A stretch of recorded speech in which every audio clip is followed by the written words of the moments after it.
ओ।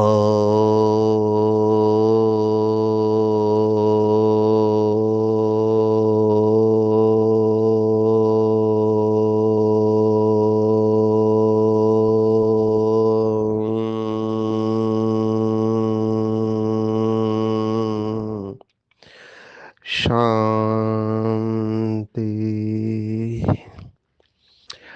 आज 18 जनवरी 2026, part two of 18 जनवरी मुरली रहस्य। हमने 30 मिनट पे रोक दिया था, तो अभी हम पार्ट टू में फिर से मुरली रहस्य देख रहे हैं। बहुत पावरफुल मुरली है।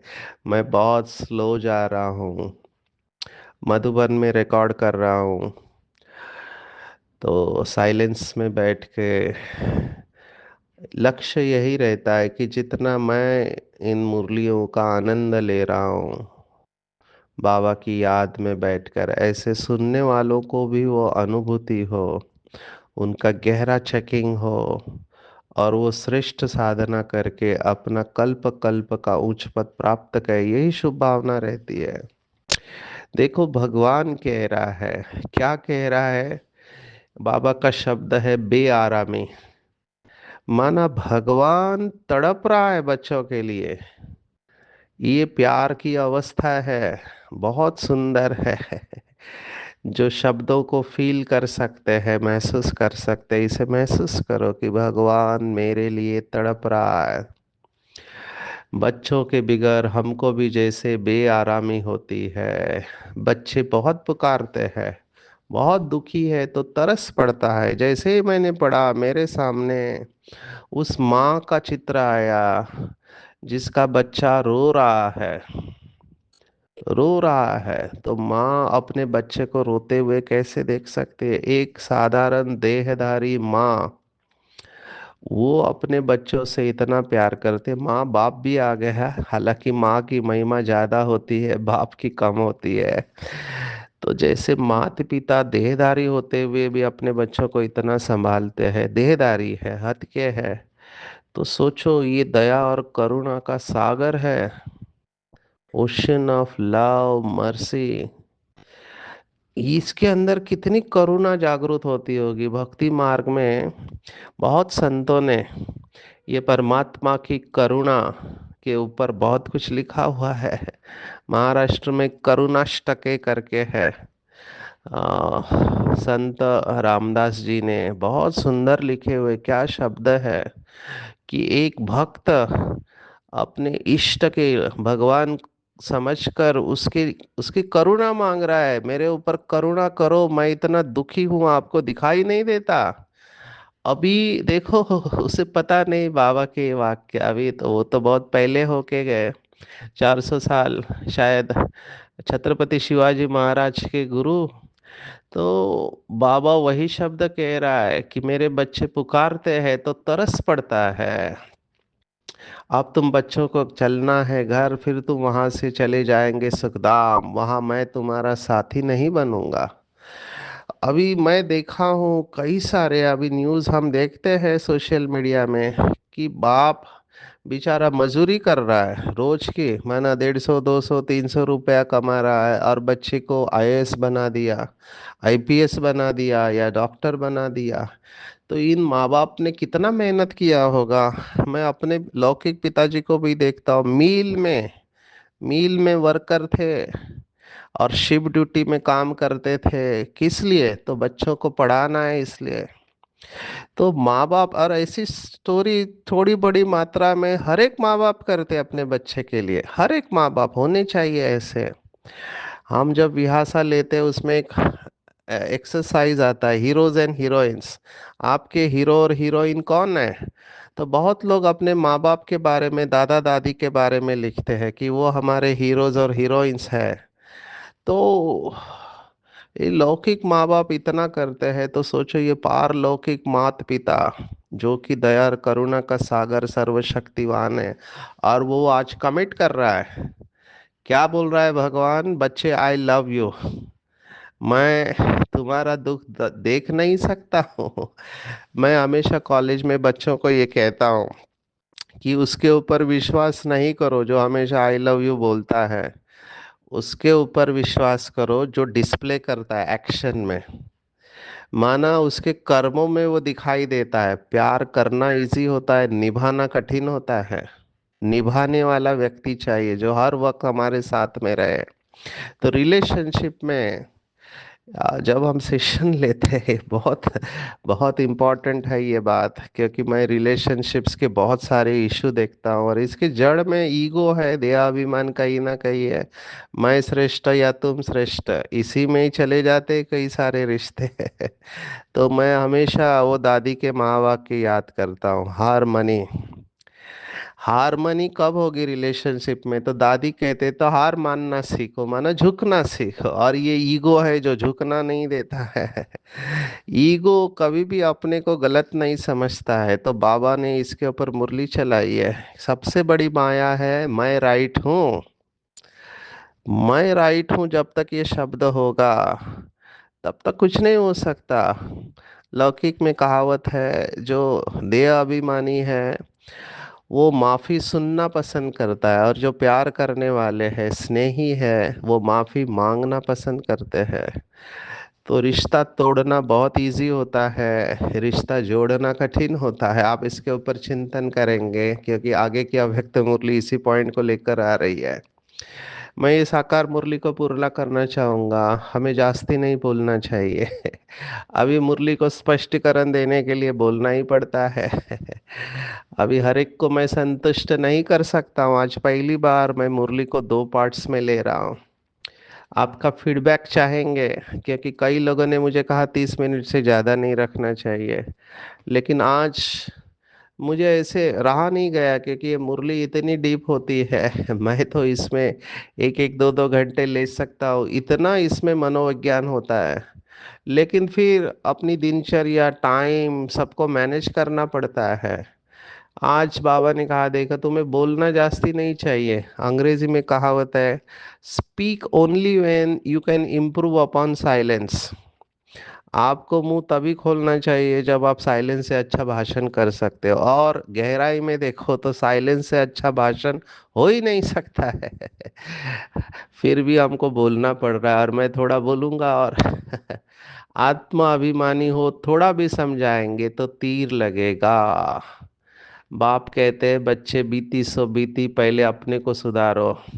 खुद याद करेंगे नहीं, दूसरों को कहते रहेंगे, यह ठगी चल न सके, अंदर दिल जरूर खाती होगी। अभी ये बाबा बहुत गहरी बात कह रहा है। क्यों कई बाबा के बच्चे, उनके बोल में ताकत क्यों नहीं आ रहा है? क्योंकि इंटीग्रिटी नहीं है, अंदर बाहर एक नहीं है। अभी मैं यहाँ एक्सेप्ट करता हूँ कि मैं अपने अंदर की कमियों को देखता हूँ। बहुत बाबा के अच्छे बच्चे हैं, बहुत प्यार से मुझे समझाते हैं कि सचिन भाई तुम्हारे अंदर ये दिखाई देता है। मैं उनको दिल से धन्यवाद देता हूँ, थैंक यू वेरी मच। मैं कोशिश कर रहा हूँ, and I am working on it. तो इसमें क्या जाता है ये बोलने में? अगर है तो है, एक्सेप्ट करो और आगे बढ़ो।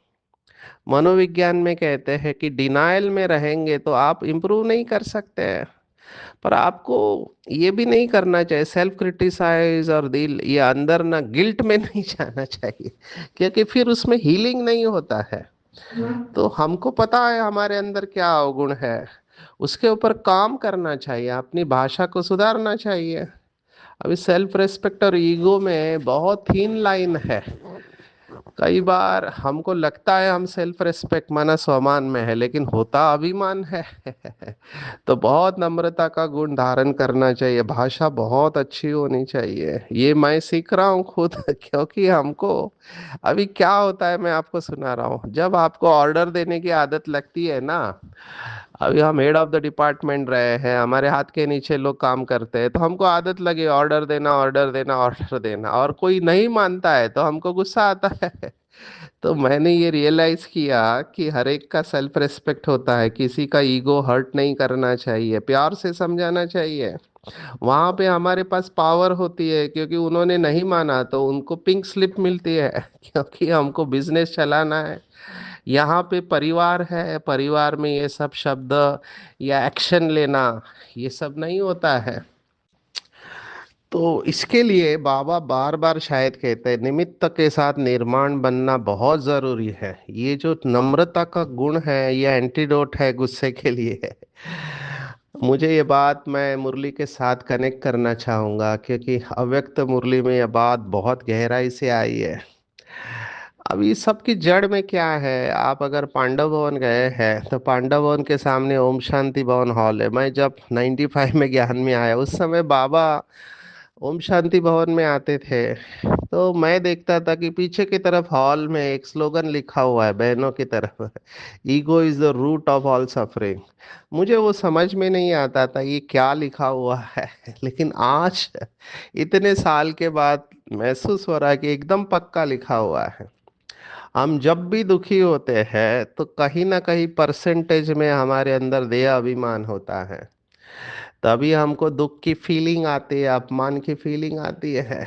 आज देखो साकार मुरली में क्या कहा, ये पांच तत्व खींचते हैं, शरीर में ममत्व हो गया है, तो शरीर से डिटैच नहीं हो पा रहे। और जब तक शरीर से डिटैच होके देही अभिमानी नहीं बनेंगे तब तक तो भैया परसेंटेज में प्रॉब्लम रहने ही है। तो अभ्यास यही करना चाहिए। मुझे कई लोग कहते हैं लौकिक में ये जो संत वगैरह है ये लोग क्या साधना करते हैं, तो इनकी आत्मिक शक्ति है और आत्मिक शक्ति भी रिजल्ट देती है। आत्मिक शक्ति भी रिजल्ट देती है। बाबा ने ये मुरली में कहा है, वो आत्मिक शक्ति वाले इतना चमत्कार करते हैं तो आप परमात्मा शक्ति वाले क्या नहीं कर सकते। फिर बाबा ने कहा वो एक अवतार पूरी दुनिया को बदल रहा है, तो आप इतने अवतार हो क्यों नहीं कर सकते। तो हमारी वो अवस्था अभी तक बनी नहीं है, लेकिन अभी मैं देख रहा हूँ, मैंने पहले भी शायद ये कहा हुआ था कि शिव बाबा जो परम धाम में है ऐसे नहीं वो ऊपर है और नीचे एक के नीचे एक है, ऐसा नहीं है वो। मुझे ऐसे लगता है ज्ञान सरोवर के आर्ट गैलरी में जो डबल फॉरेनर्स ने चित्र बनाया हुआ है उसमें शिव बाबा को बीच में रखा है और उसके चारों तरफ आत्माएं हैं। ये थ्री डायमेंशनल है। थ्री डायमेंशनल समझ में नहीं आता है, इसलिए परम धाम में ऊपर शिव बाबा फिर वो तीन दो ऐसे रखे हुए हैं सेक्शन में, लेकिन वो थ्री डायमेंशनल है ऐसे मुझे लगता है। आपका भी इसमें चिंतन बताना क्या है, क्योंकि शिव बाबा मैग्नेट है, तो मैग्नेट ने उसने सबको पकड़ के रखा हुआ है, वो बीज है। ये तो कल्प वृक्ष का वर्णन है। तो कल्प वृक्ष या कोई भी वृक्ष नीचे बीज होता है, फिर उसकी जड़ें होती है, फिर वो थूर होता है, फिर ब्रांचेस होती है, ये सब है। इसलिए हमको वो समझाने के लिए उल्टा कल्प वृक्ष दिखाया है, नहीं तो हम एक्सेप्ट भी नहीं करते। लेकिन रियलिटी मुझे ऐसे लगता है कि वो थ्री डायमेंशनल है, और यही बात मुझे परम आदरणीय निर्वैर भाई जी ने भी बताई थी। चलो आप इसके ऊपर चिंतन करना। मैं ये इसलिए कह रहा हूँ कि जितना हम अशरीरी बनेंगे उतना खुशी बढ़ते जाएगी, और पावन बनेंगे तो शरीर ऐसे छोड़ेंगे जैसे मक्खन से बाल। तो बाबा का शब्द है ममत्व। जब बाबा ममत्व कहता है, मम माना मेरा, तो जो मेरा है वो मुझे खींचेगा। बाबा ने एक मुरली में देखो क्या शब्द इस्तेमाल किया था कि मेरा मैं नहीं हूँ। मेरा शरीर है, मैं शरीर नहीं हूँ, तो मेरा अलग है, मैं अलग हूँ। तो ये जब फर्क करना चालू हो जाएगा कि कुटिया में ज्योति है, सीप में मोती है, कार में ड्राइवर है, तो आप शरीर से जैसे डिटैच होके आत्मिक चिंतन करेंगे तो बाबा के साथ कनेक्ट होकर हमारे सभी दिव्य गुण जागृत होने लगेंगे। और फिर दिन रात इसमें कमाई होती है, थकेंगे नहीं।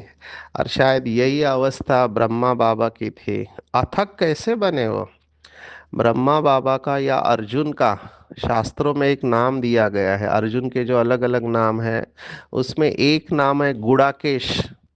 अभी ये संस्कृत शब्द है, गुड़ा माना घुंघराले बाल वाला भी होता है, और गुड़ा निद्रा को भी कहते हैं। तो निद्रा को जीतने वाले ये आज की मुरली में आया है। तो एकदम निद्रा को जीतने वाले अथक होंगे और ड्रामा के राज को जानकर बुद्धि एकदम शीतल होंगे और वो शांति का दान दिए बगैर रह नहीं सकते हैं। अभी इसके ऊपर चिंतन करेंगे कि मेरा ममत्व कहाँ पर जा रहा है, क्यों मैं शरीर से डिटैच नहीं हो पा रहा हूँ। देखो बाबा ने आज कहा है, शक्ल बहन की होते भी दृष्टि आत्मा तरफ जाए। अभी हमारे जो विकारों का चित्र है उसमें बहन का फोटो दिखा है, यहाँ पर भी बाबा बहन की तरफ दृष्टि आत्मा की तरफ जाए। अभी ये दोनों तरफ से होता है। तो हमको आत्मिक दृष्टि के ऊपर फोकस करना चाहिए। आप अभी सब पुराने हैं इसलिए मैं इसके गहराई में नहीं जा रहा हूँ, नहीं तो बहुत केस स्टडीज है, आप इशारे को समझ जाओ। बाबा ने मुरली में बताया हुआ है, ऐसे नहीं केवल बहन और भाई में आकर्षण होता है, दो बहनों में दो भाइयों में भी हो सकता है। तो ये बेसिकली बॉडी कॉन्शियसनेस के वजह से है। तो हमको इससे निकलना है, शरीर पर दृष्टि बिल्कुल न जाए, इसमें बड़ी मेहनत है। भाई भाई और वो भी सोल, ये बड़ी महीन बातें हैं, बड़ी ऊंच पढ़ाई है। वजन करो तो इस पढ़ाई का तरफ बहुत भारी हो जाएगा। तो मैं चाहूँगा कि हम कड़ी साधना करें आज के दिन, बहुत कड़ी साधना करें कि बाबा बस मुझे आपके जैसा बनना ही है। मैं ड्रामा प्लान अनुसार जो भी विकर्म किए हैं उनको भस्म करूंगा सुदर्शन चक्र और बीज रूप अवस्था के द्वारा, और जो आप चाहते हैं वैसा मैं बन के ही दिखाऊंगा। अपने साथ प्रतिज्ञा करो, किसी को बोलने की जरूरत नहीं है, बहुत बहुत दृढ़ रहना चाहिए। आज की अव्यक्त मुरली मैं चाहूंगा जेरोक्स करके रखो अपने पास, जेरोक्स माना फोटो कॉपी, फोटो कॉपी करके रखो, बार बार पढ़ो। क्योंकि मुझे इसमें बहुत बहुत बहुत इसमें मेरे को सॉल्यूशंस दिखाई दे रहे हैं। क्योंकि इसमें सीधा सीधा श्रीमत दी है कि भगवान क्या चाहता है। देखो होता क्या है, जैसे मैंने पहले पार्ट में कहा, बाबा ने एक मुरली में कहा था, कई लोगों को लगता है कि वो राइट है और दूसरे रॉन्ग है, और ये सूक्ष्म माया है, मैं राइट हूँ। बिल्कुल नहीं, बाबा ने कहा संगठन की शक्ति ये हमारे विजय का आधार है। लौकिक में भी कहते हैं कि संगठन नहीं है उस परिवार संस्था देश को तोड़ना बहुत इजी है। संगठन की जब तक प्रैक्टिस नहीं है तब तक सिद्धि नहीं होगी, आज भगवान वाच है। तो मुझे ऐसे लगता है कि श्रीमत बिल्कुल स्पष्ट है, लेकिन कुछ बच्चे श्रीमत में मनमत मिक्स कर देते हैं, और वो मनमत के ऊपर आज की मुरली के पॉइंट्स लेके हम देखने वाले हैं। तो महावीर बच्चों को बाबा ने याद किया है, और बाबा ने आज जो दो शब्द बताए हैं, ये दो शब्द के ऊपर सभी चिंतन करेंगे। जैसे हमने देखा इस समय रिलेशनशिप्स में, रिलेशनशिप माना संबंध जो होते हैं पति पत्नी, माँ बाप और बच्चे, या भाई भाई काका चाचा मामा, या लौकिक परिवार या अलौकिक परिवार में जो भी हमारे रिश्ते हैं, उस रिश्ते में हम देख रहे हैं कि फेथ, फेथ का अभी शब्द यहाँ पर दिया गया है, विश्वास, एक दूसरे में विश्वास।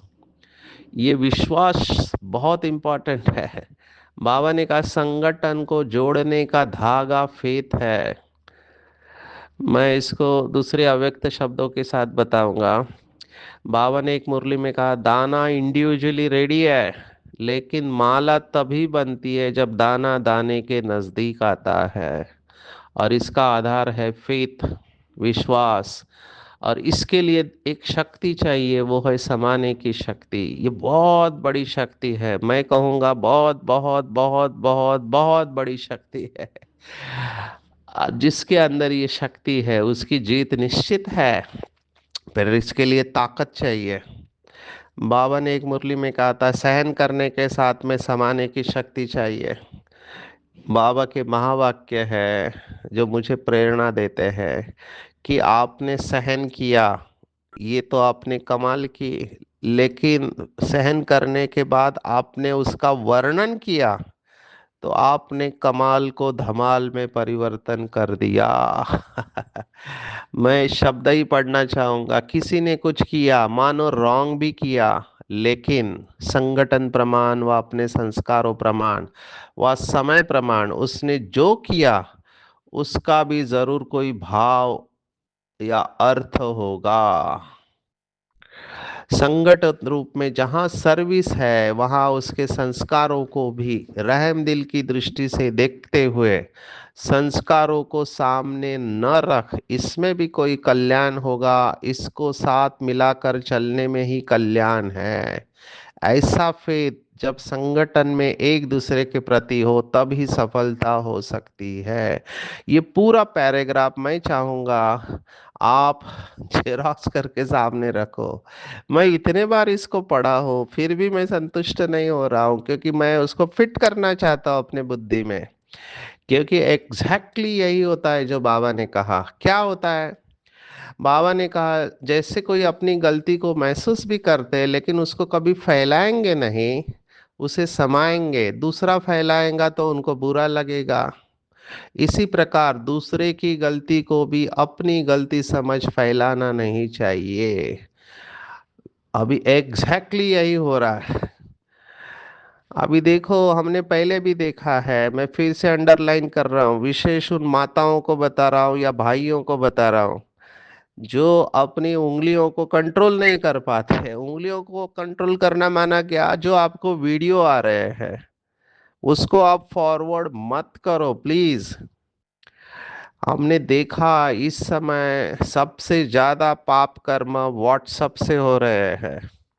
मैं इसको पाप कर्म की कैटेगरी में क्यों रख रहा हूँ? पाप कर्म माना जिसके बाद दूसरे के अंदर डर, चिंता, उदासी ये सब उत्पन्न करने के निमित्त बन रहे हैं। अभी हम ये बात ज्ञान के आधार पर पहले से ही जानते हैं कि बहुत सारे आत्माओं से गलती होने वाली है। Nothing new. फिर वो लौकिक दुनिया के हो प्रेसिडेंट, प्राइम मिनिस्टर, जब तक ये गलती नहीं होगी तो फिर युद्ध कैसे होगा? तो उनकी गलती में कल्याण है। तो जैसे बाहर वाले गलती करेंगे, हो सकता है बाबा के कुछ बच्चे बच्चे भी गलती करें। तो ये सब वीडियो आएंगे, अभी उसका सच हम नहीं जानते हैं। तो भाई और बहनों, मैं बहुत प्यार से कह रहा हूँ, ऐसा कोई वीडियो आपको आता है तुरंत उसे डिलीट कर देना चाहिए। उसको देखना भी नहीं चाहिए नेगेटिव चीज को। ये बहुत पावरफुल है। देखना नहीं चाहिए। मैं क्यों कह रहा हूँ? बाबा ने आज देखो क्या कहा, पास्ट को प्रेजेंट नहीं करो। पास्ट को आप प्रेजेंट करेंगे तो व्यर्थ संकल्पों की क्यूब लग जाएगी और ये हमारा नुकसान हो गया।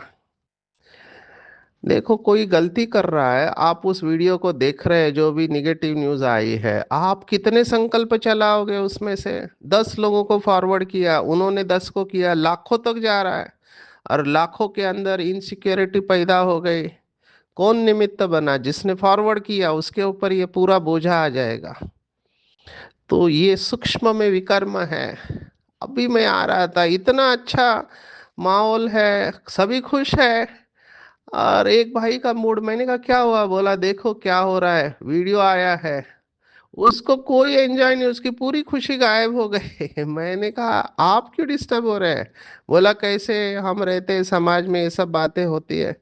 मैंने कहा ये बातें तो ब्रह्मा बाबा के वक्त भी हुई थी, अभी भी हो रही है और शायद आगे भी होगी। हम फायर ब्रिगेड है। आग लगी है तो मेरा काम है पानी डालना। आग क्यों लगी, किसने लगाई? बिल्कुल नहीं। इसलिए मुझे ये संगठन की पॉइंट बहुत वैल्यूएबल लगती है। दूसरे की गलती को अपनी गलती समझना, ये है संगठन को मजबूत करना। मैं चाहूंगा कि ये वाक्य आप अपने सेंटर पर घर पे बड़े बोल्ड अक्षरों में लिख के रखना। दूसरे की गलती को अपनी गलती समझना, ये है संगठन को मजबूत करना। और संगठन में ही हमारी विजय है, ये ध्यान में रखना। संगठन में ही विजय है। आप अकेले नहीं हैं, संगठन है। हम ब्रह्मा कुमारी संस्था के साथ जुड़े हुए हैं। अगर कोई भाई या बहन कुछ ऐसा काम करता है, नहीं करना चाहिए, संभालो उसको, फैलाओ मत। बाकी ड्रामा प्लान अनुसार जो कायदे हैं वो अपना काम करेंगे। अभी वो नहीं कर रहे तो भी उसमें मत जाओ, कायदे को हाथ में नहीं लो, शुभ भावना को मत छोड़ना। इसके लिए कंपैशन बहुत जरूरी है। कई लोगों के अंदर इतना गुस्सा आता है वो सजा देने को जाते हैं, खुद भी डिस्टर्ब होते हैं, सभी को डिस्टर्ब करते हैं। इन लोगों को अपने गुस्से को कंट्रोल करना चाहिए। ये तभी होगा जब फेथ होगा। अभी मैं इसको इस तरह से कहता हूँ, आपके घर में समझो कोई आपका बच्चा है, अभी उसने कुछ गलत काम किया, तो हम ये नहीं हर एक घर में जाके सुनाते हैं, हम उसका वीडियो सबको भेजते हैं कि देखो हमारे बेटे ने क्या किया, देखो देखो। अभी वो वीडियो कहाँ कहाँ तक जाता है। मैं तो मेरी इच्छा है अंदर से कि हम साइबर क्राइम के ऊपर सेशन ले। हमारे बहुत भाई बहन हैं, बिजनेसमैन समर्पित है, कुमार कुमारी, कितने मोबाइल फ्रॉड में अटके हुए हैं। डिजिटल अरेस्ट कितना बड़ा सब्जेक्ट है, लोगों को पता ही नहीं। तो आप में से अगर किसी को इंटरेस्ट हो, मैं चाहूँगा, हमारे एक बहुत अच्छे बाबा के बच्चे हैं जो साइबर क्राइम के एक्सपर्ट है। ये सब होने वाला है, बिल्कुल डरना नहीं है, फेथ रखना है। फेथ की चार बातें: खुद में निश्चय, ड्रामा में निश्चय, ब्राह्मण परिवार में निश्चय। मैं इसको डबल ट्रिपल अंडरलाइन करना चाहूंगा। कैसा भी है, मार्क माय वर्ड्स, कैसा भी है, बाबा का बच्चा है।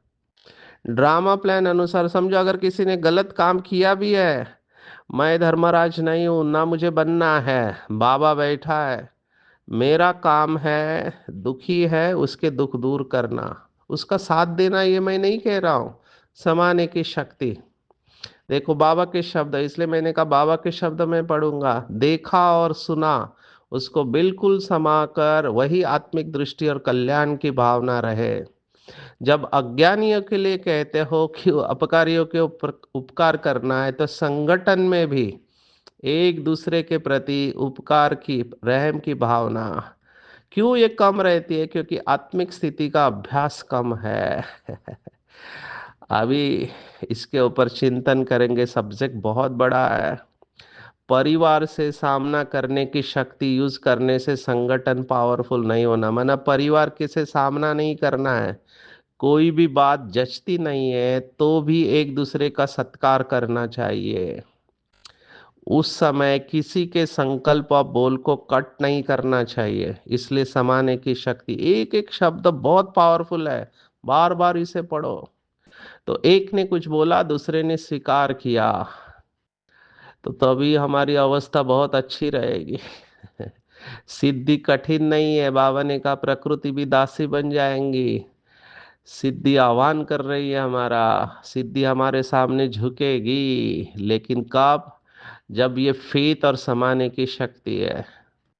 मैं एक वाक्य कहना चाहूंगा जिसने मेरे अंदर बहुत परिवर्तन आया, बाबा के शब्द ही मैं कहना चाहूंगा। बाबा ने कहा समाने की शक्ति के ऊपर कि जब हम किसी के अवगुण या गलती को वर्णन कर रहे हैं, तो अब हम अपनी समाने की शक्ति की कमी कमजोरियों को बता रहे हैं कि मैं इसको समा नहीं पा रहा हूँ, इसलिए वर्णन कर रहा हूँ। तो समाने की शक्ति बहुत इंपॉर्टेंट है। दूसरा पॉइंट जिसने मुझे बहुत मदद किया, कि हमको कोई आत्मा की गलती जब दिखाई देती है तो वो अवगुणी आत्मा लगती है, पर बाबा कैसे देखता है उसको? बाबा का शब्द है, अवगुणी नहीं, ज्ञानवान बनने के पुरुषार्थी या गुणवान बनने की पुरुषार्थी आत्मा है। पूरा पर्सपेक्टिव, दृष्टिकोण ही मेरा बदल गया। तब से मुझे स्वीकार करना इजी हो गया, नहीं तो बहुत मुश्किल आता था। वही एंगर के संस्कार, क्रोध के संस्कार, सजा देने के संस्कार, ये लौकिक के संस्कार है। तो मैं ये अनुभव से आपको बता रहा हूँ, क्योंकि ये सब हुआ है। पर मैं ये कह रहा हूँ, अगर बाबा से प्यार है तो ये सब बदलना हमारे लिए इजी है। आप इसके ऊपर चिंतन करेंगे। आज अव्यक्त दिवस के दिन व्यक्त में रहते अव्यक्त रूप का साक्षात्कार कराना है, चलते फिरते। जब ये साक्षात्कार होगा तो जैसे बादल छा जाते हैं, जहां भी देखे हमको फरिश्ते नजर आएंगे। पर ये कब होगा? जब अंतवाहक शरीर द्वारा शरीर से चक्र लगाएंगे, डिटैच होकर, मनसा पावरफुल होगी। और तभी बन पाएंगे जब हम आज्ञाकारी होंगे। बाबा ने कहा, हमने धारण किया, ऐसे बाप समान बनेंगे। तो स्वतंत्र बनेंगे। स्वयं को स्वतंत्र नहीं कर सकते तो अपनी कमजोरियों में गिरते रहेंगे। इसलिए स्मृति को पक्का करना है कि मैं मास्टर सर्वशक्तिवान हूँ, असंभव को संभव करने वाली आत्मा हूँ। अनगिनत बार मैंने माया के ऊपर विजय प्राप्त किया है। तो आज 18 जनवरी के दिन भाई और बहनों, आप सबको बहुत मुबारक हो। मैं बहुत बहुत आप सबके लिए दुआएं करता हूँ। मुझे तो बहुत दिल होती है कि आपसे बातें करूं। देखो ड्रामा में वो सीन आएगा। मैं तो चाहता हूं कि ब्राह्मणों से मिलो। तो आप जहां पर भी हमको बुलाना चाहते हैं, ऑनलाइन ऑफलाइन, हम आपसे मिलना चाहेंगे। क्योंकि मुझे ऐसे लगता है कि हमको एक दूसरे को अभी सहयोग देकर आगे बढ़ाना है। और मैंने तो सोचा है कि मैं कोशिश करता हूँ। हालांकि हर एक को समय नहीं दे पाता हूँ क्योंकि संख्या बहुत बड़ी है। क्वेश्चन आंसर का सेशन रखना है, ऐसा मेरा संकल्प है। तो आप में से कोई इसमें लीडरशिप ले तो हम ये कर सकते हैं। आप सबको अव्यक्त दिन की बहुत बहुत मुबारक हो। आज की मुरली को अगर आप रिवाइज करेंगे तो दो मुरलियाँ चली। मैं ये दो पार्ट में पहली बार ले रहा हूँ। 1 घंटा हो गया कि अविनाशी ज्ञान रत्नों से खुद की झोली भरना है। भरपूर होंगे तो ऑटोमेटिकली दान करेंगे और आशीर्वाद मिलेंगे। जितना आशीर्वाद मिलेंगे खुशबूदार फूल बनेंगे, औरों को भी बना पाएंगे, स्वदर्शन चक्रधारी बनेंगे, तो चक्रवर्ती राजा बन पाएंगे। संगठन में बल लाना है तो एक दूसरे में फेथ होना चाहिए। समाने की शक्ति को यूज करो, गलतियों को फैलाओ नहीं, समाओ। वाइब्रेशन अच्छा रखो। व्हाट्सएप पे कोई भी ऐसा वैसा वीडियो एक दूसरे को फॉरवर्ड नहीं करना चाहिए, रहम आना चाहिए। समाओ और दूसरे की गलती